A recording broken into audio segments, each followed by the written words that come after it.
तो मूवी की शुरुआत 323 BCE से होती है, जहाँ पर सिकंदर की सेना एक घने शापित जंगल के अंदर शंभू नाम के उनके इंडियन सर्वेंट के साथ जा रही थी। लेकिन सिकंदर समेत उसकी सेना और शंभू को एक भयानक नुकीले दांतों वाला जीव खत्म कर डालता है कि वो उसको भारत के ऊपर कब्जा करने नहीं देगा। अब इसके बाद मूवी प्रेजेंट टाइम में आती है, जहां पर हम एक स्ट्रगलिंग न्यूज एंकर आलोक उर्फ बनी को देखते हैं, जो कि अपने दो दोस्तों के साथ सेम जंगल के आसपास नकली भूतिया कहानी की रील बना रहे थे। लेकिन रील खराब होने की वजह से वो फनी बन जाती है और वायरल हो जाती है, जैसे कि आलोक की बेइज्जती हो गई थी। खैर, अब इसी जंगल के अंदर एक भयानक भालू आकर आलोक के ऊपर हमला कर देता है और इससे अब दो चीजें होती हैं। एक तो ये कि आलोक के दोस्त डर के मारे वहां से भाग जाते हैं, और दूसरा कि आलोक डर के मारे जंगल में और अंदर भागने लगता है। अब भालू की सूंघने की शक्ति बहुत ज्यादा तेज होती है और आलोक के बैग के अंदर पक्का खाना होगा, जिस वजह से भालू उसको मार मार कर अधमरासा कर देता है। लेकिन जैसे तैसे आलोक एक पेड़ की जड़ और तने के नीचे वाली खाली जगह पर छुप गया था और उस भालू को कोई लड़की खींच कर ले जाती है और मार डालती है। अब आलोक बेहोशी में ये सब देखता रहता है, लेकिन कुछ कर नहीं पाता। अब जब आलोक को होश आता है तो हम गौर करते हैं कि ये लड़की उसकी धड़कन और सांसें नोटिस कर रही थी। होश आने पर दोनों एक दूसरे को अपना इंट्रोडक्शन देते हैं, जहाँ पर हम लड़की का नाम जान पाते हैं, जो कि था ताड़का। और ये सुनकर यहाँ पर आलोक को थोड़ा अजीब लगता है।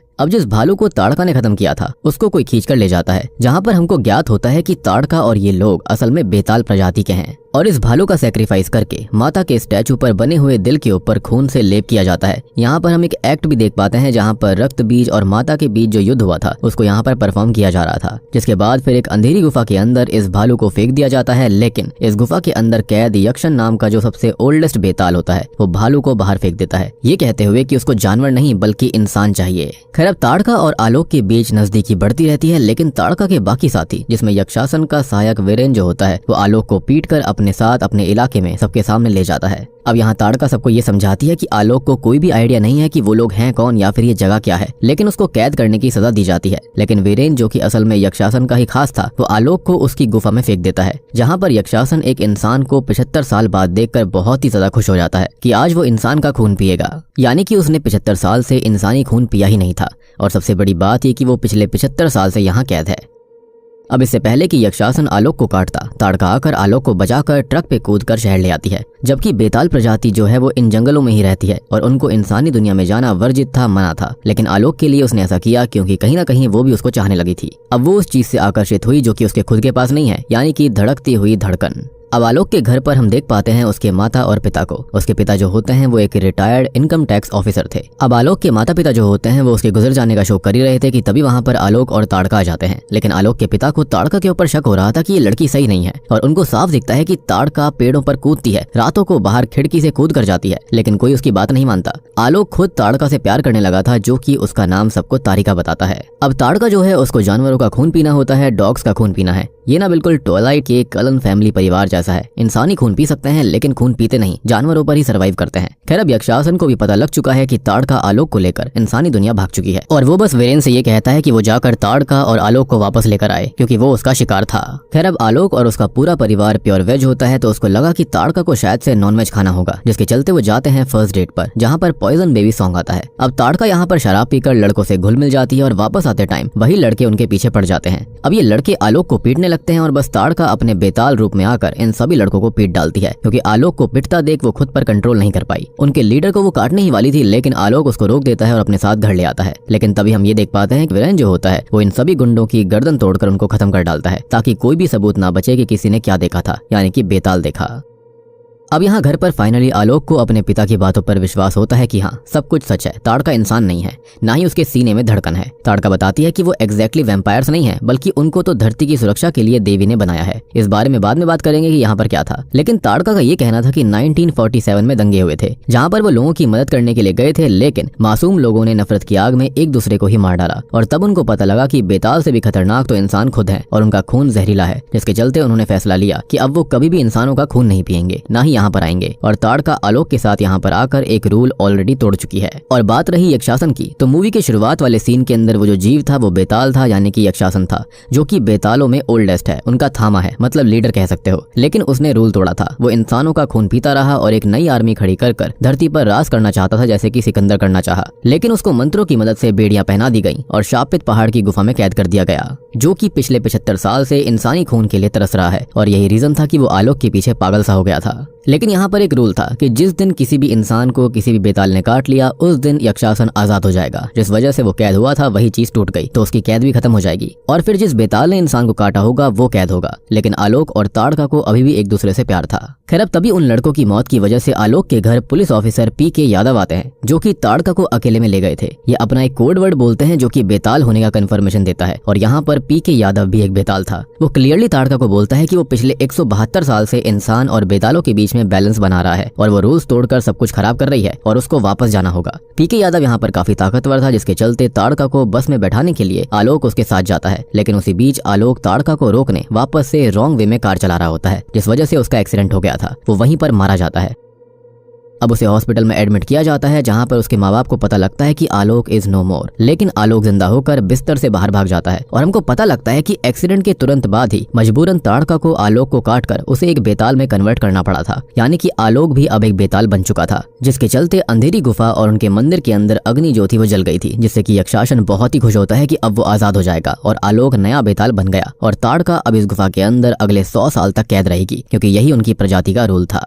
एनीवेज अब हॉस्पिटल के अंदर आलोक के अंदर बदलाव आते हैं। वो ब्लड बैंक के अंदर खून पीने लगता है। उसके पिता उसको देखते हैं लेकिन वो अपने लंबे दांतों से अपने ही पिता को डरा देता है और बस अब आलोक के पिता की आंख घर पर अगली सुबह खुलती है जहां पर वो सबको बताते हैं कि आलोक के साथ क्या हुआ। लेकिन कोई भी उनकी बात नहीं मानता। अब आलोक को धूप से चुभन हो रही थी, दिन में विजन भी ब्लरी होता है और अब जाकर ताड़का उसको समझाती है कि वो जिंदा नहीं रहा, वो बेताल बन चुका है। कुछ चीजें हमको समझ आती है कि क्यों ताड़का कभी झूठ नहीं बोलती थी क्योंकि बेताल कभी झूठ नहीं कहते। एज इससे उनकी आंखें लाल चमकने लगती हैं और दांत बाहर आ जाते हैं। अब बेताल जो है वो असल में इस धरती के रक्षक हैं जिनको स्वयं देवी ने बनाया था। रक्त बीज से जब लड़ाई हुई थी तब जब भी उसके रक्त की बूंद जमीन पर गिरती तब एक नया रक्त बीज जन्म लेता। तो इसी चीज के निवारण के लिए माता ने बनाया बेताल को ताकि वो उस खून को पी सके और ये बेताल ही लोगों के रक्षक हैं। अब उनके वहां पर एक भविष्यवाणी भी हुई थी कि एक ऐसा बेताल आएगा जो कि बहुत ताकतवर होगा जिसके सीने में धड़कन रहेगी और वही होगा उनका असली थामा। लेकिन आज तक ऐसा कोई बेताल नहीं हुआ जिसके सीने में धड़कन हो, मतलब ऐसा जो कि इंसान के साथ रहकर भी पहचान में ना आए कि वो इंसान है या बेताल। अब आलोक यहाँ पर बेतालों वाले सारे तौर तरीके सीख रहा था। सुपर स्पीड उसके पास थी, स्ट्रेंथ थी, सुपर हियरिंग थी, रात में बहुत दूर तक देखने की सुनने की शक्ति भी थी। अब आलोक के पिता को ताड़का के ऊपर शक होता है तो वो पहुंच जाते हैं पीके यादव के पास कि उनको ताड़का के ऊपर शक है। तो पीके यादव ये कहते हैं कि ताड़का को वो घर भेज देंगे और वो बस शांति से अपने घर जाएं। अब फाइनली होता यह है कि एक दिन आलोक के पिता को सच पता चल जाता है कि उसका बेटा अब जिंदा नहीं रहा बल्कि रातों में चलने वाला एक बेताल है। वो लिटरली ब्रेक डाउन होकर सीधा पहुंच जाते हैं द हैंड ऑफ गॉड वाले भाई साहब के पास जहां पर क्रॉस ओवर होता है भेड़िया और स्त्री यूनिवर्स का। जी हाँ, यहाँ पर हम जना को पहले से ही बैठा देख पाते हैं जो कि अपने भास्कर भैया यानी कि भेड़िया के लिए उपाय ढूंढ रहे थे। एज जब से सरकटे ने उसको मारा था उसके अंदर का भेड़िया बाहर नहीं आ रहा होता जैसा कि हल्क के साथ हुआ था थैनोस वाले सीन में। तो हैंड ऑफ गॉड उसको समझाते हैं कि बस एक ही इलाज है शक्ति बढ़ाने का, भेड़िया को बेताल का खून पीना पड़ेगा। लेकिन वो प्रजाति तो उनके हिसाब से विलुप्त हो चुकी है, काफी टाइम से नहीं दिखी। लेकिन वी ऑल नो कि ऐसा नहीं है, वो बस छुपे हुए थे।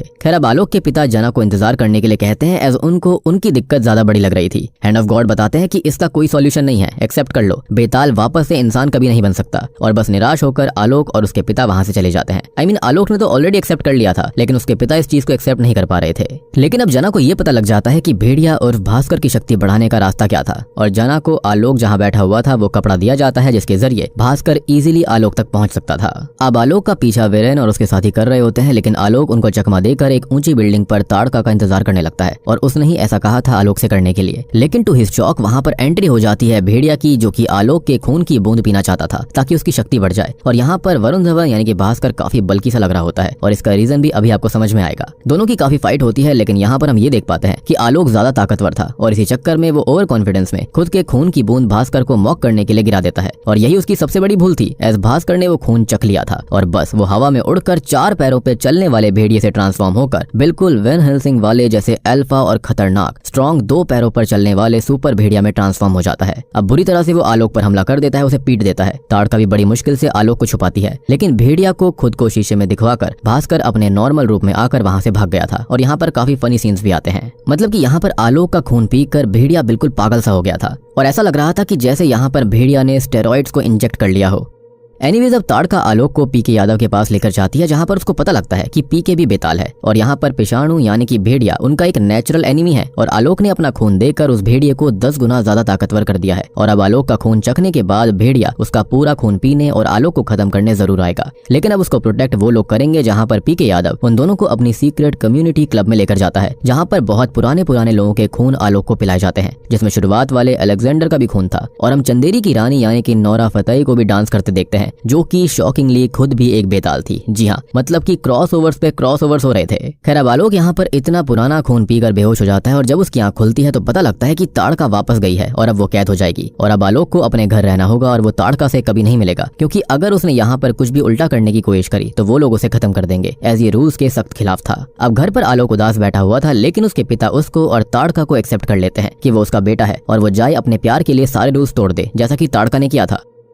और अब बस हमको पता लगता है कि जंगल के अंदर एक जादुई पेड़ है जो कि बेताल के छूने से उनको उनकी दुनिया में एंट्री देता है, या फिर ये इस तरह के ही बींग्स को ही एंट्री दिया करता होगा। तो क्या ये मुंजिया वाला पेड़ हो सकता है? एनीवेज अब आलोक उनके बीच आता है, जहाँ पर हम देख पाते हैं कि यक्षासन आजाद हो चुका है और उसकी बेड़ियों को भी मंत्रों की मदद से खोल दिया गया था। अब ताड़का जो होती है गुफा के अंदर कैद होने ही वाली थी कि तभी वहाँ पर आलोक वीरेन समेत काफी सारे बेतालों को पीट डालता है और यक्षासन जो होता है वो इस चीज से काफी डिसअपॉइंटेड था। इनफैक्ट वो एंटरटेन भी हो रहा था कि एक नया बेताल कितना शक्तिशाली है। खैर अब तभी यक्षासन डिसअपॉइंटमेंट देखकर अपने ही साथी वीरेन को मारकर उसकी ताकत को खींच लेता है और यक्षासन के पीछे हम एक डिमोनिक स्पिरिट को भी देख पाते हैं और उसकी आंखें भी नीली थी, यानी कि वो इन सारे बेतालों से थोड़ा सा अलग था। और सबसे बड़ी बात कि उसकी शक्तियां जो हैं वो काफी ज्यादा बढ़ चुकी थी। और यहाँ पर उसकी आंखों का नीला होना मतलब यह है कि वो ओल्डेस्ट बेताल है, जैसे कि आपने काफी सारी मूवीज के अंदर देखा होगा, जहाँ पर ओल्डेस्ट वैम्पायर जो होते हैं उनकी आंखों का रंग थोड़ा सा अलग ही होता है। खैर अब आलोक जो होता है वो यक्षासन से लड़ाई करता है, लेकिन वो उसको पीट देता है और तब ताड़का को इनका एक आदमी मंत्रों से बेड़ियों से आजाद कर देता है। ताड़का और आलोक बहुत कोशिश करते हैं कि वो यक्षासन को हरा दे, लेकिन उसने इंसानों का खून पी रखा था 75 साल पहले और वो सबसे ओल्डेस्ट बेताल था, जिससे कि वो आलोक को मार डालता है। और अब आलोक यहाँ पर फिर से मर गया था और अब ताड़का इतनी तेज चिल्लाती है कि उसका दर्द देवी तक पहुंच जाता है और उनके हाथों में जो दिल था उस पर क्रैक पड़ गया था और तभी एक तेज लाल रोशनी जो कि देवी का आशीर्वाद था वो आलोक के अंदर समा जाता है, जिससे कि आलोक बन जाता है सुपर बेताल और वो एक ही झटके में यक्षासन को हरा देता है। उसको वो मारने ही वाला होता है, लेकिन ताड़का उसको रोक देती है, जिससे कि हमको पता चलता है कि आलोक उसके जैसा नहीं था। और यही चीज देवी को चाहिए थी, एक ऐसा बेताल जो कि इंसानों को भी समझे, बेतालों को भी समझे। और अब वो ऐसा पहला बेताल बनता है जिसकी भविष्यवाणी करी गई थी। उसका दिल धड़क रहा होता है जैसे इंसानों का होता है और ताड़का इस चीज से प्यार में पड़ी थी।